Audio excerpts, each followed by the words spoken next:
सही प्रेम क्या है? क्या वह केवल आकर्षण है, अधिकार है, या पाने की लालसा?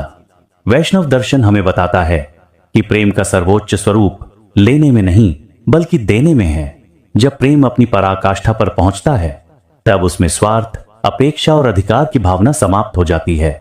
मन और हृदय में केवल एक ही भाव शेष रहता है, तत्सुख सुखोत्तम, अर्थात प्रिय को सुख मिले, यही हमारा परम सुख है। श्रीमद् भागवत महापुराण में वर्णित गोपियों का प्रेम इस दिव्य भाव का अद्वितीय उदाहरण है। कृष्ण एक थे पर उनकी हजारों गोपियां थीं, फिर भी वहां ईर्ष्या नहीं थी, प्रतिस्पर्धा नहीं थी, अधिकार का संघर्ष नहीं था। क्यों? क्योंकि वह प्रेम आत्म केंद्रित नहीं, ईश्वर केंद्रित था। गोपियों ने अपने रोम रोम को श्याम सुंदर को समर्पित कर दिया। उनका प्रेम भोग नहीं, योग था, वासना नहीं, उपासना था। वैष्णव आचार्य कहते हैं कि गोपियां भक्ति की परमाचार्य हैं। आचार्य वही है जिसने जीवन के परम सत्य को न केवल समझा बल्कि उसे जिया भी। आज हम आचार्य शब्द का प्रयोग तो करते हैं पर उसके तत्व ज्ञान को भूल चुके हैं। जब जीवन में आचरण नहीं तो उपदेश भी निर्जीव हो जाता है।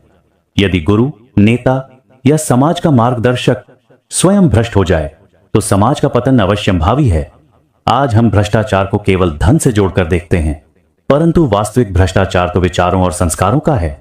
वरिष्ठता का अपमान, मर्यादा का हनन, संबंधों में आदर का लोप, ये सब सूक्ष्म भ्रष्टाचार हैं।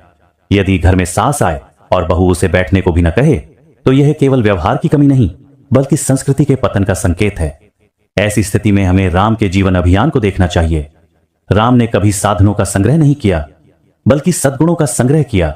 सुग्रीव मिले तो उन्हें अपनाया, जामवंत मिले तो उनका सम्मान किया, निषाद राज मिले तो उन्हें गले लगाया। उन्होंने हर संत, हर दृश्य, हर मनीषी के चरणों में दंडवत किया। यही राम राज्य की नींव है। समन्वय, सम्मान और सात्विक सहयोग। सच्चा प्रेम और सच्चा समाज वही है जहां मैं का विसर्जन और तुम का वंदन हो, जहां प्रिय का सुख ही अपना सुख बन जाए।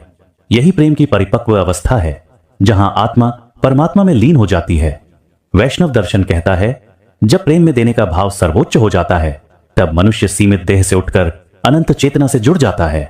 आज आवश्यकता है कि हम अपने जीवन में इस दिव्य प्रेम को जागृत करें, श्रेष्ठ जनों के प्रति आदर रखें, सात्विक लोगों से प्रेरणा लें और अपने हृदय को स्वार्थ से मुक्त करें।